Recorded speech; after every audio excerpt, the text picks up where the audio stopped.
கர்த்தருடைய பிள்ளைகளை சபிக்க வேண்டும் என்று சொல்லி ஆசைப்பட்டு பீலையாமை அனுப்பி சாபத்தை கூறுகிறார். அப்படியாவது கர்த்தருடைய பிள்ளைகளை சபித்து விட முடியாதா என்று சொல்லி. ஆனால் கர்த்தர் அவனுக்கு செவி கொடுக்க சித்தம் இல்லை என்று சொல்லி, உங்களை வேதனைப்படுத்துகிறவர்களுக்கு அவர் செவி கொடுப்பதில்லை, உங்களை சபிக்கிறவர்களுக்கு கர்த்தர் செவி கொடுக்கிறதில்லை, உங்களை சபித்து ஜெபிக்கிறவர்களுக்கு கர்த்தர் செவி கொடுக்கவில்லை. அப்புறம் ஏன் என் வீட்டில் இந்த கவலை, ஏன் என் வீட்டில் இந்த துயரம், ஏன் என் வீட்டில் இந்த துக்கம்? வேதனையோடு இருக்கிறீங்களா? கர்த்தர் சொல்லுகிறார், நான் உன் சாபத்தை ஆசீர்வாதமாக மாற்றுகிறேன். ஹல்லேலூயா. ஆண்டவராகிய இயேசு கிறிஸ்துவின் இனிய நாமத்தில் நான் உங்களை வாழ்த்துகிறேன். அன்பானவர்களே, கடந்த 7 மாதமாக கர்த்தர் நம்மை கண்மணி போல காப்பாற்றினார். 8ஆம் மாதத்தின் முதல் தேதியில தேவனுடைய பாதத்தில் வந்திருக்கிற உங்களுக்கு கர்த்தர் சொல்லுகிற வார்த்தை, வாக்குத்தத்தம், இதற்காக நீங்கள் காத்திருக்கிறீங்க. கர்த்தர் என்னோடு பேச வேண்டும், எனக்கு இந்த மாதத்திலே நிச்சயமாக ஒரு விடுதலை வேண்டும், ஒரு ஆசீர்வாதம் வேண்டும் என்று சொல்லி வந்திருக்கிறீங்க. நீங்க சும்மா போலாமா? கர்த்தர் உங்களை ஆசீர்வதித்துதான் அனுப்புவார். மனுஷன் அப்பத்தினால் மாத்திரமல்ல, தேவனுடைய வாயிலிருந்து புறப்படுகிற ஒவ்வொரு வார்த்தையினாலும் பிழைப்பான் என்று பரிசுத்த வேதாகமத்தில் எழுதப்பட்டிருக்கிறது. என் அன்புக்குரியவர்களே, இன்றைக்கும் கர்த்தருடைய வாயிலிருந்து புறப்பட்ட ஒரு வார்த்தையை நாம் தியானிக்க போகிறோம்.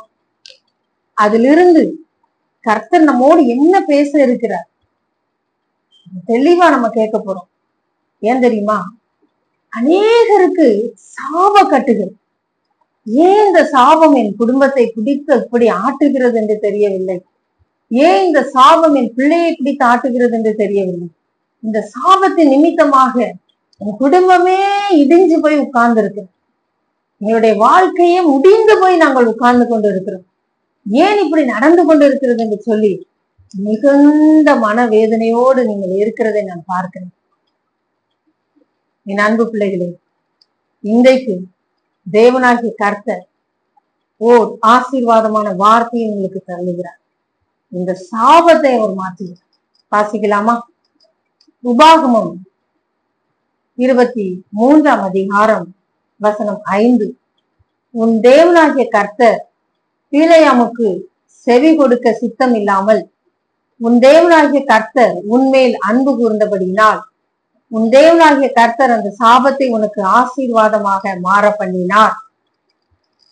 கர்த்தருடைய பிள்ளைகளை சபிக்க வேண்டும் என்று சொல்லி ஆசைப்பட்டு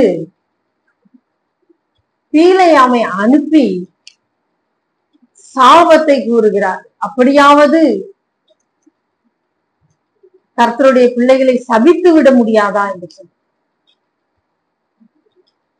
ஆனால் கர்த்தர் அவனுக்கு செவி கொடுக்க சித்தம் இல்லை என்று சொல்லி, உங்களை வேதனைப்படுத்துகிறவர்களுக்கு அவர் செவி கொடுப்பதில்லை, உங்களை சபிக்கிறவர்களுக்கு கர்த்தர் செவி கொடுக்கிறதில்லை, உங்களை சபித்து ஜெபிக்கிறவர்களுக்கு கர்த்தர் செவி கொடுக்கவில்லை. அப்புறம் ஏன் என் வீட்டில் இந்த கவலை, ஏன் என் வீட்டில் இந்த துயரம், ஏன் என் வீட்டில் இந்த துக்கம்? வேதனையோடு இருக்கிறீங்களா? கர்த்தர் சொல்லுகிறார், நான் உன் சாபத்தை ஆசீர்வாதமாக மாற்றுகிறேன். மாறிடுமா? நிச்சயமாக மாறும். நீங்கள் விசுவாசித்தால் தேவனுடைய மகிமையை காண்பீர்கள். நீங்க விசுவாசிக்கிறீங்களா?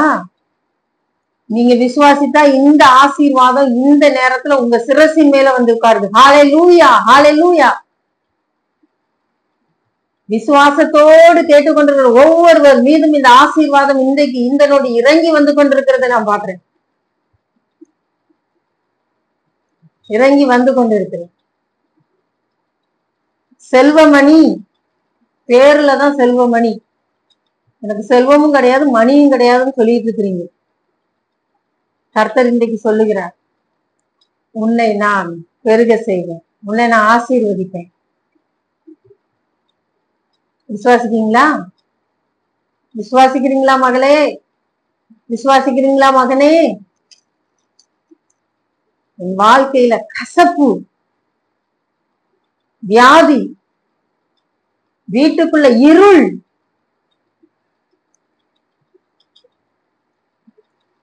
யோபுவினுடைய மனைவி சொன்னது போல, தேவனை தூசிச்சு ஜீவனை விட்டுருன்னு சொன்னது போல, இன்னைக்கு கூட நான் யோசிச்சுட்டு இருக்கிறேன், கர்த்தத்தை கேட்டுட்டு இருக்கேன். நான் ஏன் உயிரோட இருக்கணும்? என்னால எந்த ஆசீர்வாதம் யாருக்கும் கிடையாது, எனக்கும் கிடையாது, என் பிள்ளைகளுக்கும் கிடையாது, யாருக்கும் கிடையாது. அப்புறம் ஏன் நான் உயிரோடு இருக்கணும்னு நினைச்சிட்டு இருக்கிறேன்?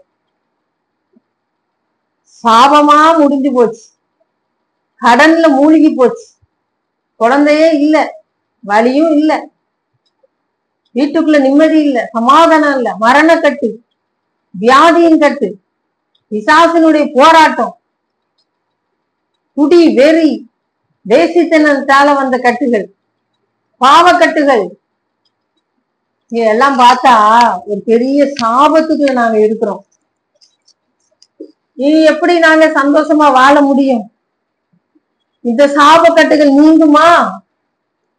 எங்களுக்கு ஒரு சமாதானம் சந்தோஷம் கிடைக்குமா என்று சொல்லி நீங்க இந்த மாதத்திலேயாவது எனக்கு ஒரு விடுதலை கிடைக்குமான்னு உட்கார்ந்துருக்கீங்க. கர்த்தர் சொல்லுகிறாரு, நான் கீழையாமுக்கு செவி கொடுக்க சித்தம் கிடையாது. ஏன் தெரியுமா? நான் உன்னை நேசிக்கிறேன், நான் உன்னை நேசிக்கிறேன், நீ என் கண்மணி. அப்படியா ஏசப்பா? நான் உங்க கண்மணியா ஏசப்பா? நான் இனி நல்லா வந்துருவேனா? என்ன ஆசீர்வதிச்சிருவீங்களா? எனக்கு வேலை கிடைச்சிருமா? எனக்கு ஒரு குழந்தை பாக்கியம் கிடைச்சிருமா? நான் நல்லா படிப்பேனா? படிக்கிறதுக்கு பணம் இல்லாம நான் திணறிட்டு இருக்கிறேன்னு எனக்கு கிடைக்குமா? இப்படி பல கேள்விகளோடு நீங்க இந்த செய்தியை கேட்டுட்டு இருக்கிறீங்க. இன்றைக்காவது என் சாபத்தை கர்த்தர் ஆசீர்வாதமா மாத்திர மாட்டாரா? நகோமி அப்படிதான் யோசித்தார். என்னை கசப்பு, நான் கசப்பானவள், நான் மாறா, என்னால எந்த நன்மையும் இல்லை, ஆண் வர்க்கத்தையே இழந்து நின்று பட்டமரமா நிக்கிறேன், என்னால இனி இந்த பூமிக்கு எந்த பிரயோஜனமும் இல்லை, என் வம்சத்தை நான் பறி கொடுத்துட்டேன், இழந்துட்டேன் சொன்ன அவளுடைய வாழ்க்கையை கர்த்தர் திரும்ப கட்டினார். இஸ்ரவேலின் வீட்டை கட்டும்படியாக அவளை எழுப்பினார். இயேசு ராஜா அந்த வம்சத்தில் பிறக்கும்படியாக கர்த்தர் மாற்றினார். இன்றைக்கும் கூட உங்கள் சாபத்தை கர்த்தர் மாற்றுகிறார். சாப கட்டு, இந்த வீட்டுக்குள்ள இருக்கிற இருள், ஏன்தான் வீட்டுக்குள்ள போறேன்னு இருக்கு, ஏன்தான் நான் உயிரோட இருக்கேன்னு இருக்கு, எப்போ இந்த கஷ்டம் என்னை விட்டு போகுமோ தெரியல, இது மாறுமா மாறாதா, எவ்வளவு கவலையோட இருக்கிறீங்க நீங்க. இன்றைக்கு கர்த்தர் சொல்லுங்க, இந்த சாபத்தை நான் ஆசீர்வாதமாக மாற்றுகிறேன். அவங்க அங்க உட்கார்ந்து சபிச்சுக்கிட்டே இருக்கிறாங்க, அவளுக்கு நடக்கக்கூடாது, அவளுக்கு நடக்கக்கூடாது, அவளுக்கு கிடைக்க கூடாது, அவளுக்கு கிடைக்க கூடாது. கஷ்டப்பட்டுதான் எல்லாரும் முன்னுக்கு வர்றோம். இதுல உங்களுக்கு கவர்மெண்ட் வேலை கிடைச்சிட்டா அவங்களுக்கு பொறாம, இதுல உங்க பிள்ளைக்கு ஒரு நல்ல வாழ்வு கிடைச்சிட்டா அவங்களுக்கு பொறாம, உடனே போய் உட்கார்ந்து ஜெபிக்க ஆரம்பிச்சிடுறாங்க. ஆனா கர்த்தர் சொல்றாரு, பீலையாமின் சாபத்தை, அதாவது பீலையாம் சபித்து செல்ற அந்த ஜெபத்தை நான் கேட்கறது எனக்கு சித்தம் இல்லைன்ட்டு. ஒருத்தர் சாபம் விட்டாங்கன்னா அது நமக்கு அப்படியே பழிச்சிடாது. இப்படி நம்மள சொல்லிட்டாங்களே, அதனால நம்ம குடும்பம் இவ்வளவு சாபத்துக்குள்ள கிடக்கோ, அவங்க போய் அழுது அழுது ஜெபம் பண்ணாங்களே அதனால அப்படி நம்ம சாபத்துக்குள்ள கிடக்குறோமோ, அப்படின்னா நீங்க பயப்பட தேவையே இல்லை. அப்படி நீங்க சொல்றீங்க, ஆனா இங்க அப்படித்தானே இருக்கு. எங்க குடும்பம் இருள்ல தானே இருக்கு, நாங்க சாபத்துக்குள்ள தானே இருக்கோம், எங்களுக்கு இன்னும் நல்ல வாழ்வு வரலையே, என் பிள்ளைக்கு இன்னும் நல்ல வாழ்வு வரலையே, சமாதானம் வரலையே, சந்தோஷம் வரலையே. அப்புறம் நீங்க என்னமோ சொல்லிட்டே இருக்கிறீங்க. இது நான் சொல்லல, கர்த்தர் சொல்லிட்டு இருக்கிறாரு. உங்களோட பேசுறது கர்த்தர். எப்படி பேசுறாரு? என் பிள்ளைய நான் நேசிக்கிறேன். இதை கேட்டுட்டு இருக்கிற அன்பு மகளை கர்த்தர் உன்னை நேசிக்கிறார். கர்த்தர் உங்களை நேசிக்கிறார். அவர் உங்களை நேசிக்கிறபடினால அவர் என்ன நினைக்கிறாருன்னா உங்களை ஆசீர்வதிக்க நினைக்கிறாரு. அப்ப அங்க ஒரு சாபம் இருக்கு. அந்த சாபத்தை என்ன செய்யறாரு? உங்களை விட்டு எடுத்து போடுகிறார். எவ்வளவு பெரிய சாபத்தையும் அவரால் ஒரு செகண்ட்ல தூக்கி வீசிய முடியும். உங்களை ஆசீர்வதிக்கிறதுக்கு ஒரு நொடி போதும், தூக்கி நிறுத்த அரை நிமிஷம் போதும். அப்போ என்னை ஆசீர்வதிப்பாரா? நிச்சயமாக ஆசீர்வதிப்பார். நான் பூமியில ஆசீர்வாதமா இருப்பேனா? நிச்சயமா இருப்பீங்க. எனக்கு கிடைக்குமா? கட்டாயம் கிடைக்கும். ஆனா நீங்க செய்ய வேண்டியது ஒன்னே ஒண்ணுதான், விசுவாசம். விசுவாசம், விசுவாசம், விசுவாசம். இதை என்னால் செய்ய முடியும் என்று சொல்லி நீ விசுவாசிக்கிறாயா? ஆமாண்டவரே, நான் விசுவாசிக்கிறேன். ஆனாலும் என் அவிசுவாசம் நீங்கும்படி செய். என் அவிசுவாசம் நீங்கும்படி செய்யுங்கப்பா. நான் விசுவாசிக்கேன்பா, ஆனா கூட எனக்குள்ள என்ன இருக்கு? அவிசுவாசம் இருக்கு. அது என்னை விட்டு நீங்கும்படி செய்யுங்க. இனி அது எனக்குள்ள வரக்கூடாது. இன்னைக்கு கூட நீங்க நினைச்சிட்டு இருக்கிறீங்க, அட இனி அவ்வளவுதான், என் வாழ்க்கை முடிஞ்சு போச்சு, இனிமே அதெல்லாம் பத்தி யோசிக்காதீங்க. ஆனா நான் ஒண்ணு சொல்றேன், என் அவிசுவாசம் நீங்கும்படி செய்யுங்க. கேட்டீங்களா? என் அவிசுவாசம் நீங்கும்படி செய்யுங்கப்பா. நான் ஆசீர்வாதமாக இருக்கணும் இந்த பூமிக்கு, நான் பெற்றெடுத்த பிள்ளைகளுக்கு, என் கணவருக்கு, என் மனைவிக்கு, என் சொந்த பந்தங்களுக்கு, எனக்கு நான் ஆசீர்வாதமாக இருக்கணும். கேட்பீங்களா? கேளுங்கள், அப்பொழுது பெற்றுக்கொள்வீர்கள். எப்படியா? உங்கள் சந்தோஷம் நிறைவா இருக்கும்படி பெற்றுக்கொள்வீர்கள். நீங்க கேட்டு பாருங்க, இன்னைக்கு கேளுங்க. அப்பா நீங்க சொன்னீங்கல்ல, சாபத்தை ஆசீர்வாதமா மாத்திட்டேன்னு சொல்றீங்கல்ல, என்ன ஆசீர்வதிச்சது உண்மைனா நான் எழுந்து இருக்கணும்பா. இந்த சாபத்துக்கு நான் கிடக்கூடாது. எது இல்ல, எதை நிமித்தமா நான் இப்படி உளுந்து கிடக்கணும், எதை நிமித்தமா நான் படுத்து கிடக்கணும், நான் எதை நிமித்தமா வீட்டு விட்டு வெளியே போக முடியாம இருக்கிறனும், அது மாறணும். அது நோயா இருக்கலாம், பேயா இருக்கலாம், செய்வினை கட்டா இருக்கலாம், கடன் பிரச்சனையா இருக்கலாம், குழந்தை பாக்கியம் இல்லையே என்கிட்டு இருக்கலாம். எப்பேற்பட்ட கஷ்டமா இருந்தாலும் சரி, அது மாறும். அப்படியே மாறும், மாறும். அத பத்தி தான் பேசிட்டு இருக்கேன். நடக்குமா? நடக்கும்.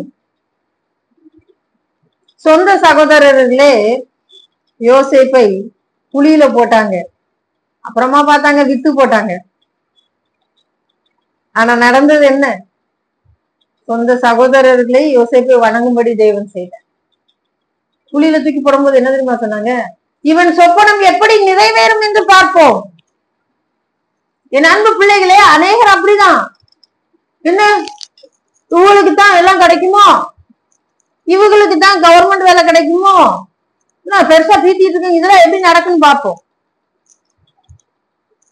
நீங்க சொன்னீங்க, கர்த்தரை கொண்டு நம்பிக்கையா சொன்னீங்க, ஏசப்பா எனக்கு தருவாங்க அப்படின்னு நம்பிக்கையா சொன்னீங்க. அவங்க என்ன நினைச்சுக்கிட்டாங்க? நீங்க பெருமை பாராட்டுறீங்க, பெருமை பேசுறீங்க அப்படின்ட்டு. இது கிடைக்க கூடாத அன்பானவர்களே. அநேக அப்படிதான் செய்யறது. எனக்கே நிறைய நடந்திருக்கு, அதனாலதான் உங்ககிட்ட பேசிட்டு இருக்கேன். என் வாழ்க்கையில அப்படி நடந்திருக்கு. இவளுக்கு கிடைக்க கூடாத, இவளா இதை செய்யறா, இதை செய்யறதுக்கு உங்களுக்கு காசு எங்க இருந்து வந்துச்சு? சரி, காசு வரட்டும், ஒரு பக்கம் இருக்கட்டும், இதுக்கு ஒரு பேக்கு, இது மக்கு, இதுக்கு எப்படி இவ்வளவு அறிவு வந்துச்சு? சரி, அறிவு தான் வந்துருச்சு, எங்கிட்ட இந்த புத்தி வந்துருச்சுன்னு வை. இது எப்படி கவர்மெண்ட்ல இருந்து அப்ரூவல் எல்லாம் கொடுக்குறாங்க? அவன் கோடி கணக்கா செலவு பண்ணிட்டு இருக்கான். இதுவரை 1000 வச்சு பண்ணிட்டு இருக்கு, இதுக்கு எப்படி அப்ரூவ் கிடைக்கும்? அப்படி அப்புறம் என்ன செய்வாங்க தெரியுமா? அந்த லைன்ல உள்ள ஆட்களை பார்ப்பாங்க, அதை அப்படியே நம்மளை விட்டு தட்டி விட பாக்குறது. அது கேள்விப்பட்டிருக்கீங்களா? ஆமா, அந்த ஃபைல் என்கிட்ட இருக்கு. ஐயோ, அதுக்குள்ள நீங்க கையெழுத்து போட்டுறாதீங்க. இப்படிதான் நீங்க நல்லா வேலை பார்த்துக்கிட்டு இருப்பீங்க, அங்கேயும் போய் கெடுத்து விடுறது. யார் அந்த பிள்ளை உங்ககிட்ட வேலை பார்க்குதான்? ஆமா, என்ன அதுவே ஒரு மாதிரி டைப்பு, அதை வச்சு எப்படியோ வேலை பார்க்கல தெரியல, அதுக்கு ஒண்ணுமே தெரியாது. அது வந்து கணக்குலாம் பாக்குதாக்கும் அப்படி ஏத்தி விட்டு கேவலமா பேசி தள்ளி விட்டுறது. இதுதான் பீலையம்னுடைய வேலை.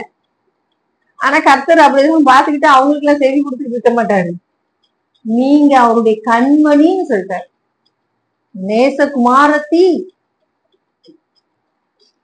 அன்பு மகள், அன்பு மகன்னு சொல்லிட்டாரு. அதனால எந்த இடத்துல தலை குனிஞ்சீங்களோ அந்த இடத்துல உங்களுக்கு உயர்வை தேவன் கட்டளையிடுவார். அவர் செய்ய நினைத்தது ஒரு காலம் தடைபடாது. மனுஷன் தடுக்கணும்னு நினைப்பான், கவர்மெண்ட் வேலை இவனுக்கு கிடைச்சிடவே கூடாது, இவனுக்கு இந்த கல்யாணம் நடந்துடவே கூடாது, இவங்களுக்கு இந்த ஆசீர்வாதம் வந்துடவே கூடாது. அன்பானவர்களே, அப்படிதான் ஒரு அம்மா போன் பண்ணி ஒரே அழுக, எம்மா கூட பிறந்தவங்க இத்தனை பேர் இருக்காங்க, எல்லாருமே சேர்ந்து எனக்கு வர வேண்டிய நியாயமான சொத்தை தரமாட்டிக்காங்க, அவங்கெல்லாம் நல்ல வசதியா இருக்காங்கம்மா, அந்த சொத்தை வித்து அந்த பணத்தை எனக்கு தாங்க, நான் கொஞ்சம் ஒரு குடிசையாவது போட்டு உட்கார்ந்துக்கிறேன்னு கேக்குறேன், அவங்களுக்கு தர்றதுக்கு மனசு இல்ல, தரவே மாட்டிக்காங்கம்மா. அந்த சொத்தை வித்துட்டாங்களா? விற்கவும் மாட்டிக்காங்கம்மா, வித்தா எனக்கு காசு தரணும்ட்டு. ஏன்னா இப்ப அவங்களுக்கு பசிக்கல, அவங்களுக்கு தேவையில்ல, அவங்களுக்கு காசு தேவையில்ல, இவங்கதான் கஷ்டத்துல இருக்காங்க, இவங்கதான் வாடகை கொடுக்க முடியல, ஒண்ணும் செய்ய முடியல, சரியா சாப்பாட்டு கூட வழி இல்லாம இருக்காங்க. அந்த லேண்ட வித்தோம்னா நல்ல காசு கிடைக்கும், அந்த காசை வச்சு ஒரு நல்ல வீடு வாடகைக்காவது நல்ல வீட்டுக்கு போகலாம் அப்படின்னு அவங்களுக்கு ஒரு ஆசை. இங்க என்ன நடக்கு?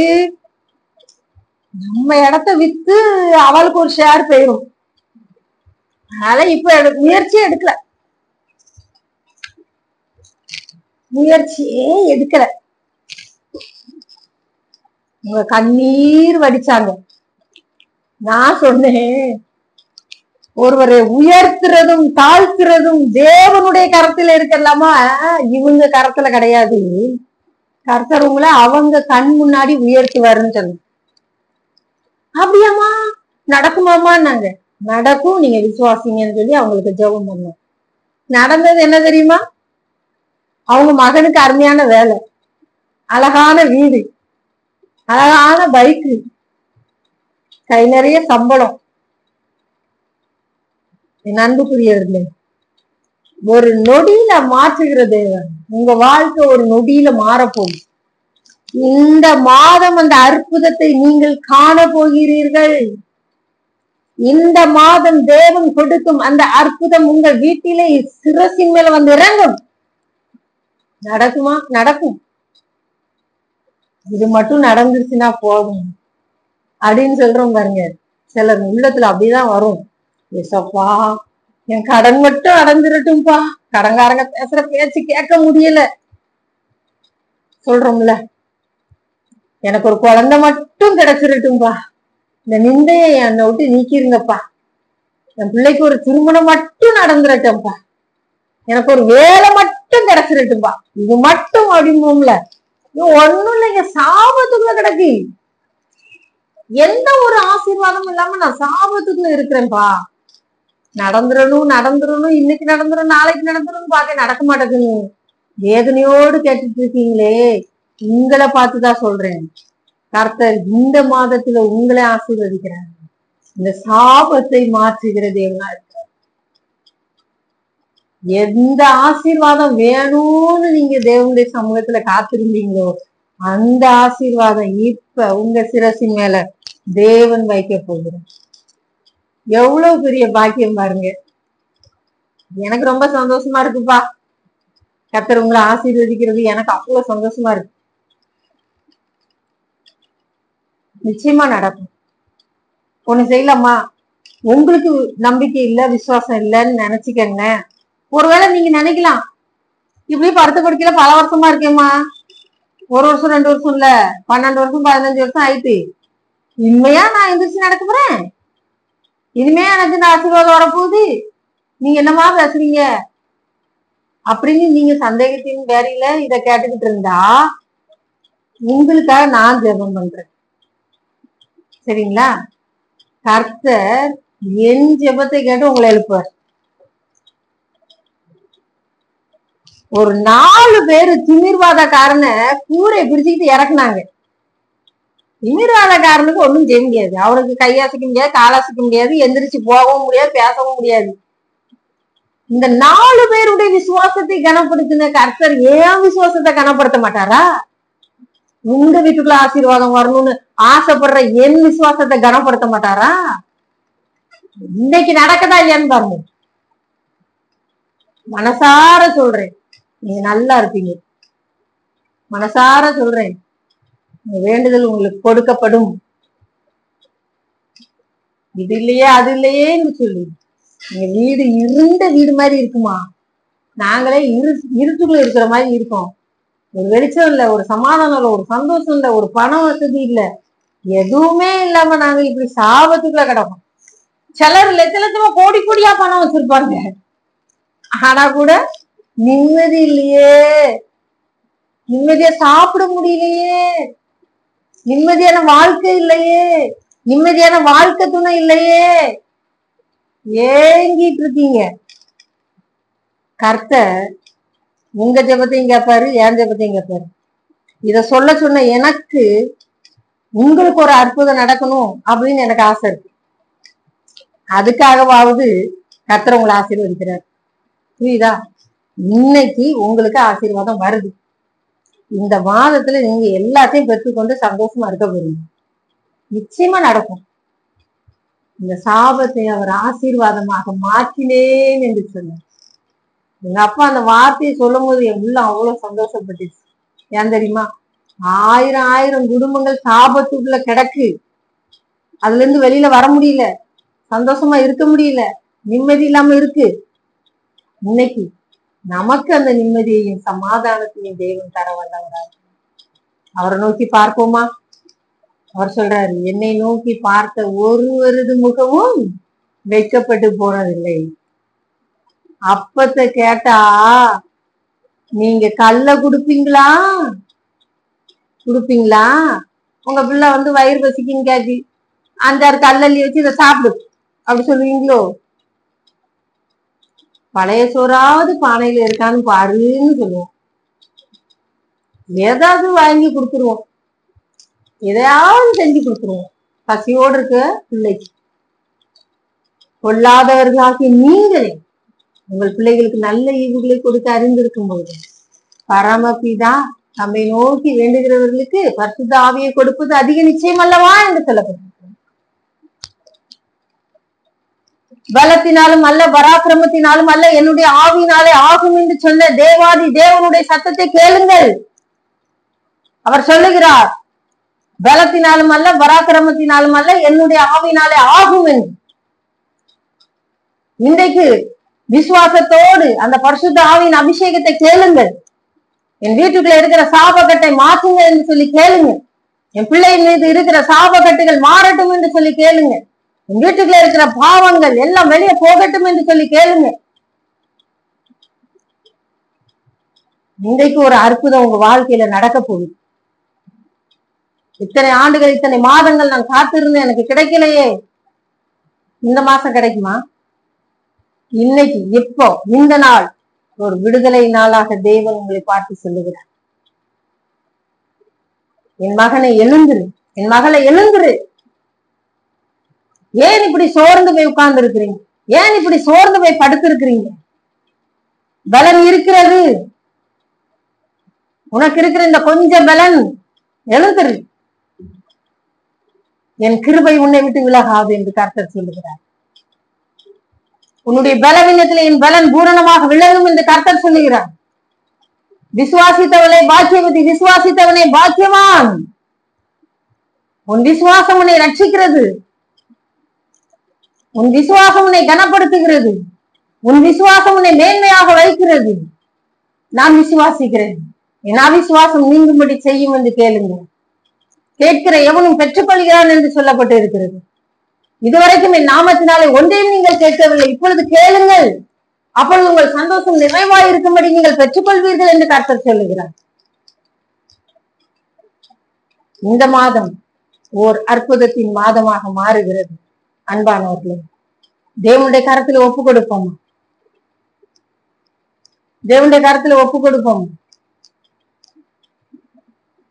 அவர் உங்களை ஆசீர்வதிக்க வல்லவராக இருக்கிறார். ஆவியானவரே என்னை நிரப்பும் என்று சொல்லி கேட்போம். ஆவியானவரே என்னை ஆசீர்வதிங்க என்று சொல்லி கேட்போம். ஆவியானவரே என் வீட்டிற்குள் வாரும் என்று சொல்லி கேட்போம். பரிசுத்த ஆவியானவர் எங்கேயோ அங்கு விடுதலை உண்டு என்று சொல்லப்பட்டிருக்கிறது. இன்றைக்கு அந்த பரிசுத்த ஆவியானவருடைய அபிஷேகம் உங்கள் மீது அளவில்லாமல் இறங்கி வரப்போகிறது. கட்டுகளை நுகத்தை அறுக்கிற அவருடைய வல்லமை உங்கள் மீது இறங்கி வரப்போகிறது. இதோடு முடிந்தது. உங்கள் துக்க நாட்கள் முடிந்தது. உங்களை துக்கப்படுத்தினவர்கள் வெட்கப்பட்டு போவார்கள். உங்களை வேதனைப்படுத்தினவர்கள் உங்களை பார்த்து வெட்கப்பட்டு போவார்கள். அவர் உங்களை தூக்கி எடுத்து நிறுத்துற காலம் வந்தது மகளே. நீங்க பொறுமையா இருந்ததுக்குரிய பலனை பெற்றுக்கொள்கிற நேரம் வந்தது மகனே. இன்றைக்கு இன்றைக்கு இன்றைக்கு இன்றைக்கு இன்றைக்கு இன்றைக்கு இந்த அற்புதம் உங்க குடும்பத்துல நடந்து கொண்டிருக்கு. உங்க பிள்ளைகளுடைய வாழ்க்கையில மாற்றத்தை கர்த்தர் உண்டு பண்ணி கொண்டு இருக்கிறார். உங்க வாழ்க்கையில மாற்றத்தை கர்த்தர் உண்டு பண்ணி கொண்டு இருக்கிறார். உங்க கடன் பிரச்சனை மாறுவதற்கு தேவன் ஒரு வழியை திறந்து கொண்டு இருக்கிறார். உங்கள் நோய் பாடுகள் மறைகிறது. உங்க கணவருடைய குடிப்பழக்கம், தேவையில்லாத பழக்க வழக்கங்கள், கேன்சர் நோயிலிருந்து மற்ற எல்லா நோயிலிருந்து விடுதலை தேவன் இன்றைக்கு உங்க வீட்டுக்குள்ள கொண்டு வருகிறார். உங்க சாபத்தை கர்த்தர் ஆசீர்வாதமாக மாற்றுகிறார். நல்ல வேலையை கர்த்தர் உங்க கை நிறைய தர, சம்பளத்தையும் தர இருக்கிறார். ஒரு குழந்தை பாக்கியத்தை கர்த்தர் உங்களுக்கு தருகிறார். நல்ல திருமண காரியம் நடக்கிறது. உங்க வீட்டுல மகிழ்ச்சியான காலங்கள், சந்தோஷத்தின் நாட்கள், ரட்சிப்பின் கம்பீர சத்தம் கேட்க போகிறது மகனே. இந்த அழுகை மாறும், இந்த கூக்குரல் மாறும், இந்த கண்ணீர் மாறும், இந்த வியாதி மறையும், இந்த வேதனை மாறும், இந்த துக்கம் மாறும், இந்த பாடுகள் மாறும், இந்த சாப கட்டுகளை கர்த்தர் தகர்த்தெறிகிறேன் என்று சொல்லுகிறார். எழுந்திரு, தூசியை உதறிவிட்டு எழுந்திரு. ஏன் பயப்பட்டாய்? காற்றையும் கடலையும் பார்த்து ஏன் பயப்பட்டாய்? நான் உன் கூட இல்லையா? நான் உன் கரத்தை பிடித்துக் கொண்டு இருக்கவில்லையா என்று கர்த்தர் கேட்கிறார். இன்றைக்கு இப்ப இந்த நொடி நம்ம ஜெபிக்க போகிறோம். ஜெபம் பண்ணலாமா? அன்பின் பரலோக பிதாவே, நீ சொன்ன ஒவ்வொரு வார்த்தைக்காக உமக்கு ஸ்தோத்திரம். அப்பா, உங்க பிள்ளைகளுடைய கரத்தை பிடிங்கப்பா. உங்க பிள்ளைகளுடைய கரத்தை பிடிங்க. இந்த நோயிலிருந்து விடுதலை கொடுங்க. இந்த சாபத்திலிருந்து விடுதலை கொடுங்க. கொல்லாத பிசாசின் கிரியைகளிலிருந்து விடுதலை கொடுங்க. சாப கட்டிலிருந்து விடுதலை கொடுங்க. இயேசுவின் நாமத்தினால விடுதலை உண்டாவதாக. இயேசுவின் ரத்தத்தினால விடுதலை உண்டாவதாக. வீட்டுக்குள்ளே காணப்படுகிற எரிச்சல், வீட்டுக்குள்ளே காணப்படுகிற எல்லா பொல்லாத அசுத்தாவின் கிரியைகள், இருள் விலகட்டும். போவலையே என்று கட்டளையிட்டு ஜெபிக்கிறேன். பொல்லாத பிசாசு, யார் உன்னை அனுப்பினார்களோ அங்கே போ. பிள்ளைகளை விட்டு விடு. இயேசுவின் நாமத்தில் அதிசயமான ஒரு காரியம் நடந்து கொண்டிருக்கு. சாமுவேல், சாமுவேல் என்பது உங்களுடைய பெயர். நீங்க சொல்லிட்டு இருக்கிறீங்க, பிசினஸ்ல எல்லாம் லாஸ் ஆகி போயிட்டு 0% நின்றுட்டு இருக்கேன். இப்ப இருக்கிறது எல்லாத்தையும் கொடுத்தாலும் என் கடனை அடைக்கவும் முடியல, ஒண்ணும் செய்ய முடியல. எல்லாம் போச்சு, எல்லாம் போச்சு. என் மேன்மை இழந்த, புகழ் இழந்த, எல்லாம் போச்சு. நான் தற்கொலை பண்ண சரியா நேரம் பார்த்துட்டு இருக்கிறேன் என்று சொல்லி இருக்கிறீங்க. ஆனா கர்த்தர் சொல்லுகிறார், அதற்காக நான் உன்னை அழைக்கல. நான் உன்னை அழைச்சு அந்த தேசத்துக்கு கொண்டு போனதுக்கு ஒரு நோக்கம் உண்டு. நீ மறுபடியும் எழுந்திருக்கணும். மறுபடியும் நீ செய்ய வேண்டியதை செய். எங்க இருந்து செய்யறது? ஒண்ணுமே இல்லை. எல்லாம் அடைக்கப்பட்டிருக்கு, எல்லாம் நஷ்டம். கேவலப்படுத்தி பேசுகிறாங்க, வேதனைப்படுத்தி பேசுறாங்க, உருவப்படுத்தி பேசுறாங்க. உயிர் வாழ முடியாத ஒரு சூழ்நிலை. தேவன் ஒரு வழியை உங்களுக்காக திறப்பேன் என்று சொல்லுங்க. சாபக்கட்டுகள் விலகுகிறது, சாபக்கட்டுகள் விலகுகிறது. சாபக்கட்டுகள் விலகி கொண்டே இருக்கு. ஒவ்வொரு குடும்பத்துக்குள்ளேயும் ஆசீர்வாதத்தை நான் பார்க்கிறேன். ஒவ்வொரு குடும்பத்திலையும் ஒவ்வொருவர் மீதும் யார் யார் என்னோடு ஜெபித்துக் கொண்டிருக்கிறோம் அத்தனை பேருக்கும் ஒரு ஆசீர்வாதம் வந்து கொண்டிருக்கிறது. எல்லாம் விலகுகிறது. ஐயோ குழந்தை பாக்கியம் இல்லையே, கர்த்தர் இந்த நாள்ல கற்பத்தை வைக்கிறேன், கற்பத்தின் கனியை உனக்கு தருகிறேன் என்று சொல்லு. எல்லாம் முடிந்தது மகனே, துக்க நாட்கள் முடிந்தது. நல்ல ஒரு படிப்பு, நல்ல ஒரு எதிர்காலம், நல்ல ஒரு வேலை வாய்ப்பு, நல்ல ஒரு திருமண காரியம், நல்ல வீடு கட்டி அதிலே சந்தோஷமாய் குடியிருக்க போகிறீர்கள். நல்ல வாகனங்களை வாங்கி சந்தோஷமாய் அனுபவிக்க போகிறீர்கள். இந்த சாப கட்டுகள் உடையும் கர்த்தர் இன்றைக்கு உங்களுக்கு ஒரு ஆசீர்வாதமாக மாற்றி கொடுக்கிறேன் என்று உங்கள் சாபத்தின் நிமித்தமாக, பாவத்தின் நிமித்தமாக மனம் உடைக்கப்பட்டு இருக்கிறது. நிம்மதி இல்லை, எங்க குடும்பத்துக்குள்ள பணம் காசு தங்குவதில்லை, எல்லாம் நஷ்டம் நஷ்டம் நஷ்டம், கடன் மேல கடன் என்று சொல்லிக்கொண்டு அழுது கொண்டிருக்கிறீங்க. தேவனாகிய கர்த்தருடைய கரம் உங்க மேல இறங்குகிறது. இன்னைக்கு ஒரு ஆசீர்வாதம் சிரசின் மேல வந்து நிற்கிறது.